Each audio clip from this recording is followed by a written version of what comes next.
രേഖപ്പെടുത്തി പ്രതികരണം നടത്തുമ്പോൾ രമേശ് ചെന്നിത്തല തന്റെ അതൃപ്തി ഹൈക്കമാൻഡിനെ അറിയിച്ചു എന്നുള്ളതാണ്. റഹീസ്, എന്താണ് കടുത്ത തീരുമാനത്തിലേക്കൊക്കെ പോകുമോ രമേശ് ചെന്നിത്തല? എന്റെ സുഹൃത്തുക്കളെ, രമേശ് ചെന്നിത്തലയുടെ പ്രായം ചുമ്മാ ഞാൻ ഗൂഗിൾ ചെയ്ത് നോക്കായിരുന്നു. 69 വയസ്സ്. എന്തൊക്കെ തന്നെ 5 വർഷം വി.ഡി. സതീശൻ ഭരിച്ച് അവസാനിപ്പിക്കും രമേശ് ചെന്നിത്തലയ്ക്ക് ഒരു 74-75 വയസ്സുണ്ടായിരിക്കും. 75ാമത്തെ വയസ്സിലാണ് ഇനി രമേശ് ചെന്നിത്തലയ്ക്ക് മത്സരിക്കാൻ കഴിയുക. അപ്പോഴേക്കും രാഷ്ട്രീയക്കാരാണ്, അപാരമായിട്ടുള്ള ഒരു മനഃശക്തിയും ശാരീരിക ശേഷിയൊക്കെ ഇത്തരം ആളുകളൊക്കെ ഉണ്ടാവും. ഞാൻ രമേശ് ചെന്നിത്തലയുടെ ഒരു ദുഃഖം ആലോചിക്കരുത്, വേദന ആലോചിക്കരുത്. ഒരു പക്ഷേ ഏറ്റവും മുതിർന്ന നേതാവാണ്. അദ്ദേഹത്തിനൊക്കെ എത്രയോ ജൂനിയറാണ് വി.ഡി. സതീശൻ അടക്കമുള്ള ആളുകൾ. പക്ഷെ വി.ഡി. സതീശന് വേണ്ടിയിട്ട് PR വർക്കുകളൊക്കെ നടത്തി പല ആൾക്കാരും എന്നൊക്കെ പറയുന്നത് നമുക്കത് വിശ്വസിക്കണ്ട. വി.ഡി. സതീശൻ തന്നെ മുഖ്യമന്ത്രിയായാൽ മതി എന്ന രീതിയിലൊക്കെ ഒരുപാട് കളികൾ നടന്നു എന്ന് പറയുന്നത് നമുക്ക് വേണമെങ്കിൽ ഒന്ന് പരിശോധിക്കാം കേട്ടോ. രസകരമായിട്ട് നമുക്ക് പരിശോധിച്ച് കഴിഞ്ഞ് നമുക്ക് കിട്ടുന്നൊരു ഉത്തരവുണ്ട്. ഇലക്ഷൻ കഴിഞ്ഞു, റിസൾട്ട് വന്നു, പിറ്റേ ദിവസം മുതൽ ചർച്ചകൾ നടക്കുന്നു. ആ ചർച്ച നടക്കുന്ന സമയത്താണ് നമ്മളെല്ലാവരും അത്ഭുതപ്പെട്ടത്. 2 പേർ മാത്രമല്ല, മൂന്നാമതൊരാൾ കൂടി മന്ത്രിയാവാൻ വേണ്ടി ആഗ്രഹിക്കുന്നത് അത് KC ആണ്. KC എന്തുകൊണ്ട് മന്ത്രിയാവണമെന്ന് പറഞ്ഞുകൊണ്ടുള്ള പോസ്റ്ററുകൾ വരുന്നു, വീഡിയോകൾ വരുന്നു, KCയെ പുകഴ്ത്തി പറയുന്ന വീഡിയോ വരുന്നു. എന്നാൽ പിന്നെ ഞാനും നോക്കിക്കളയാം ഒരു കൈ എന്ന രീതിയിൽ രമേശ് ചെന്നിത്തലയും പാട്ടും മറ്റായിട്ടൊക്കെ ഇറങ്ങുന്നു. വി.ഡി. സതീശന് വേണ്ടിയിട്ട് ഭീകരമായിട്ടുള്ള പ്രവർത്തനങ്ങളൊക്കെ നടക്കുന്നു. ഒരേ രീതിയിലുള്ള ഫ്ലക്സുകളും മറ്റും ഒപ്പം തന്നെ കട്ടൗട്ടുകളുമായിട്ട് ആളുകളൊക്കെ നിരത്തിൽ ഇറങ്ങുന്നു എന്നുള്ളതാണ്. ജയിച്ചാൽ മാത്രം പോരാ, ജനങ്ങൾ വോട്ട് കിട്ടിയാൽ മാത്രം പോരാ, ഹൈക്കമാൻഡിന്റെ വോട്ട് കൂടി കിട്ടിയാൽ മാത്രമല്ലേ മുഖ്യമന്ത്രി കസേരയിലേക്ക് എത്താൻ കഴിയുള്ളൂ. പക്ഷേ അവകാശപ്പെട്ട ഒരു ആള് തന്നെയാണ് വി.ഡി. സതീശൻ. പക്ഷേ എങ്കിലും വേണമെങ്കിൽ അതിൽ ഒരു പടി കൂടി പ്രായത്തിന്റെയും മറ്റൊക്കെ ഇത് കൊടുത്തുകൊണ്ട് രമേശ് ചെന്നിത്തലയ്ക്ക് വേണമെങ്കിൽ ചാൻസ് കൊടുക്കാമായിരുന്നു. വി.ഡി. സതീശനാണ് മുഖ്യമന്ത്രി ആവുക എന്ന് പറയുന്ന ആ ഒരു വിവരം വന്ന ആ ഒരു നിമിഷം വി.ഡി. സതീശൻ വീട്ടിൽ നിന്ന് പിന്നാമ്പുറത്തോടൊക്കെ ഇറങ്ങിപ്പോയി എന്നൊക്കെ പറയുന്നു. ഇനി നമ്മുടെ വി.ഡി. സതീശൻ അനുഭവിക്കാൻ പോകുന്നത് 2 തരത്തിലുള്ള ഒരു പ്രശ്നമാണ്. ഒന്ന്, സ്വാഭാവികമായിട്ടും ഇപ്പുറത്ത് നമ്മുടെ പിണറായി വിജയനാണ് ഇപ്പുറത്ത് എന്തായിരിക്കുന്നത്, പ്രതിപക്ഷ നേതാവായിരിക്കുന്നത്. തീർച്ചയായിട്ടും ഇരിക്കപ്പൊറുതി കിട്ടില്ല വി.ഡി. സതീശന്. കൃത്യമായിട്ടും കണക്ക് പറഞ്ഞുകൊണ്ട് ചോദ്യം ചോദിക്കും. അതിന് ഉത്തരം പറയാൻ ബാധ്യസ്ഥനാകേണ്ടി വരും. ബാധ്യസ്ഥനാണ് മുഖ്യമന്ത്രി എന്ന നിലയ്ക്ക് വി.ഡി. സതീശൻ. ഒരു കയാമയ വർത്തമാനം പറഞ്ഞൊന്ന് പോവാൻ ഇനി പറ്റില്ല എന്നർത്ഥം. കാരണം അത്രയ്ക്ക് ക്ലിയർ ആൻഡ് ക്രിസ്റ്റൽ ആയിട്ടുള്ള ഒരു ഭരണമാണ് കഴിഞ്ഞ 10 വർഷം നടന്നത്. ഓരോ വർഷം കഴിഞ്ഞിട്ടും കേരളത്തില് പ്രോഗ്രസ് റിപ്പോർട്ടുകളൊക്കെ പിണറായി വിജയൻ ഇറക്കിയിരുന്നു. എന്തിനാണ്?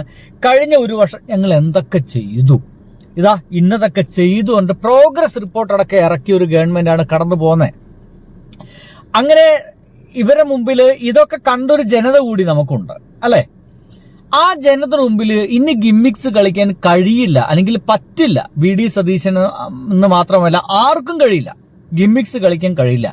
തീർച്ചയായിട്ടും അതൊരു വല്ലാത്ത വെല്ലുവിളിയായിട്ട് മാറുമെന്നുള്ളതാണ്. വി.ഡി. സതീശൻ നേരിടാൻ പോകുന്ന ഏറ്റവും പ്രധാനപ്പെട്ട വെല്ലുവിളി കോൺഗ്രസിനുള്ളിൽ എന്നുള്ളതാണ്. 2 പ്രതിപക്ഷ കക്ഷികളുണ്ട് എന്നുള്ളതാണ് ഇന്നിപ്പോൾ സമൂഹ മാധ്യമങ്ങൾ പറയുന്നത്. ഒന്ന് CPM-ഉം, 2 കോൺഗ്രസിനുള്ളിലെ VC, RC, KC പക്ഷങ്ങളും. നോക്കൂ, നമ്മൾ ഇത് ചർച്ച ചെയ്യുന്ന സമയത്ത് രമേശ് ചെന്നിത്തലയുടെ വീട്ടിലെ ദൃശ്യങ്ങളെ കുറിച്ച് ഞാനൊരു വീഡിയോ ചെയ്തായിരുന്നു. അദ്ദേഹത്തെ സ്നേഹിക്കുന്ന ആളുകളൊക്കെ കരയാണ്, അക്ഷരത്തിൽ they are crying. കരഞ്ഞുകൊണ്ടിരിക്കുന്ന ദൃശ്യങ്ങൾ നമ്മൾ കണ്ടുകൊണ്ടിരിക്കുന്നത്. ബിക്കോസ് അവരത് പ്രതീക്ഷിച്ചിരുന്നു. എനിക്ക് തോന്നുന്നു രമേശ് ചെന്നിത്തല പോലും അത് പ്രതീക്ഷിച്ചിരുന്നോ എന്ന് എനിക്ക് സംശയമുണ്ട്. എന്നാൽ അതേസമയം വി.ഡി. സതീശൻ എന്തോ രഹസ്യ വിവരം കിട്ടിയതുപോലെയായിരുന്നു. V D. Satheesan was utterly happiest man ആയിട്ടായിരുന്നു വി.ഡി. സതീശൻ ഉണ്ടായിരുന്നത്. എന്നാൽ KC വേണുഗോപാലിന് ഏകദേശം കാര്യങ്ങളൊക്കെ മനസ്സിലായി. He was not at all happy, അല്ലെ? എന്നാൽ ഇനി ഇദ്ദേഹം പറയുന്നത് ചെന്നിത്തല പാർലമെന്ററി പാർട്ടി യോഗത്തിൽ പങ്കെടുക്കാതെ ഗുരുവായൂരിലേക്ക് പോയിരിക്കുകയാണ്. വലിയ വ്യക്തമായ അതൃപ്തി പരസ്യമാക്കി കഴിഞ്ഞിരിക്കുന്നു എന്നുള്ളതാണ്. നാളെകളിൽ എന്തും സംഭവിക്കാമല്ലോ. പക്ഷെ നോക്കൂ, ഒരുപക്ഷെ നിങ്ങൾക്ക് RC അനുനയിപ്പിക്കാൻ കഴിയുമായിരിക്കാം. പക്ഷെ KCയുടെ കാര്യത്തിൽ അവരുമായി ബന്ധപ്പെട്ട് നിൽക്കുന്ന നേതാക്കൾ പറയുന്നത് വൈകാരികമായി മുറിവേറ്റിരിക്കുന്നു KCK എന്നുള്ളതാണ്. വൈകാരികമായി മുറിവേറ്റിരിക്കുന്ന KC എങ്ങനെയാണ് പ്രതികരിക്കുക? ആ പ്രതികരണത്തെ, ആ വിയോജിപ്പിനെ എങ്ങനെയാണ് വി.ഡി. സതീശൻ മറികടക്കാൻ പോവുക എന്നുള്ളതാണ് വി.ഡി. സതീശൻ നേരിടാൻ പോകുന്ന ഏറ്റവും വലിയ ക്രൈസിസ്. തീർച്ചയായിട്ടും അതൊരു ഗംഭീര ക്രൈസിസ് തന്നെ ആയിരിക്കും. ഒന്നാമത് പിണറായി വിജയൻ അടക്കമുള്ള ശക്തമായ പ്രതിപക്ഷമായിരിക്കും. എപ്പോഴാണ് ഇടതുപക്ഷം പ്രതിപക്ഷമായി നിൽക്കുന്നത് അപ്പോഴെല്ലാം ഇടതുപക്ഷം ഏറ്റവും ശക്തമായ പ്രതിപക്ഷമായിരിക്കും. ഇപ്പൊ തന്നെ അധികാരമില്ല. SFIക്കാരൊക്കെ ആ ഒരു നീറ്റ് വിഷയവുമായിട്ട് ബന്ധപ്പെട്ട് അവരിറങ്ങിയിരുന്നതും നമുക്കറിയാം. KSU ഒന്നും കണി കാണാൻ കിട്ടില്ല. അല്ലെങ്കിൽ ജനങ്ങളെ ബാധിക്കുന്ന, കുട്ടികളെ ബാധിക്കുന്ന, നമ്മുടെ പൊതുജീവിതത്തെ ബാധിക്കുന്ന പ്രശ്നങ്ങളൊന്നും KSU അടക്കമുള്ള ആളുകൾ ഇറങ്ങാറില്ല. അവർക്ക് ശബരിമല ഭയങ്കര രസമാണ്. എന്തായാലും ഇനി അങ്ങോട്ടുള്ള നാളുകൾ തീർച്ചയായിട്ടും VD സതീശന് സുഖകരമാവുകയില്ല എന്നാണ് ഞാൻ വിചാരിക്കുന്നത്. ഒട്ടും സുഖകരമാവില്ല. കഷ്ടപ്പാടിന്റെ അഞ്ചരുകളിയായിരിക്കും.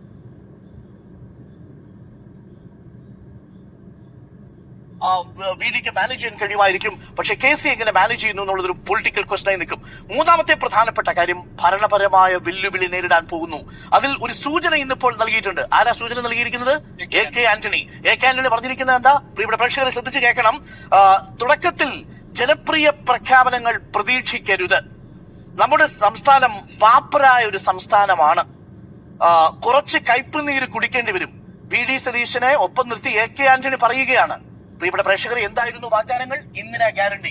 യഥാർത്ഥത്തിൽ മുതിർന്ന നേതാവ് AK ആന്റണി പറഞ്ഞതാണോ വസ്തുത? എല്ലാവിധ ബഹുമാനങ്ങളോടും കൂടി ഞാൻ അദ്ദേഹത്തോട് എന്തേ നാട്ടുകാരെല്ലാരും കേൾക്കുന്നുണ്ടോ വിചാരിക്കുന്നു.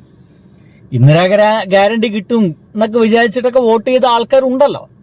അവരെന്തായാലും ഇത് കേൾക്കണം കേട്ടോ. യോജിക്കുന്നു. കേരളം പാപ്പരായ ഒരു സംസ്ഥാനമാണോ? കേരളം പാപ്പരായ സംസ്ഥാനമല്ല. ഏത് ഫിസ്ക്കൽ പാരാമീറ്ററിന്റെ അടിസ്ഥാനത്തിലാണ് നമ്മുടെ സംസ്ഥാനത്തെ ഒരു പാപ്പരായ സംസ്ഥാനം എന്ന് AK ആന്റണി വിശേഷിപ്പിച്ചത്? ഇതെന്നിൽ ഒരു സംശയം ഉണ്ടാക്കുന്നത്, പ്രഖ്യാപിച്ചിരിക്കുന്ന വാഗ്ദാനം ചെയ്യപ്പെട്ട ആനുകൂല്യങ്ങൾ അത് ഉടൻ നടപ്പാക്കാതിരിക്കാനുള്ള ഒരു പ്രതിരോധമാണോ എന്നുള്ളത് സ്വാഭാവികമായിട്ടും സംശയിക്കേണ്ടി വരും. ഞാൻ ഈ സംശയങ്ങളെ കുറിച്ചിട്ടൊക്കെ എത്രയോ നേരമായിട്ട് വീഡിയോകളൊക്കെ ഇട്ടുകൊണ്ടിരിക്കുകയാണ്. പക്ഷേ നമ്മൾ മനസ്സിലാക്കേണ്ടത്, ഇവിടെ തീർച്ചയായിട്ടും ആ ഒരു രമേശ് ചെന്നിത്തലയുടെ വിഷമത്തെക്കുറിച്ച് നമ്മൾ ആലോചിക്കേണ്ടിയിരിക്കുന്നു. രമേശ് ചെന്നിത്തലയ്ക്ക് ഇനിയിപ്പോൾ മന്ത്രിസഭ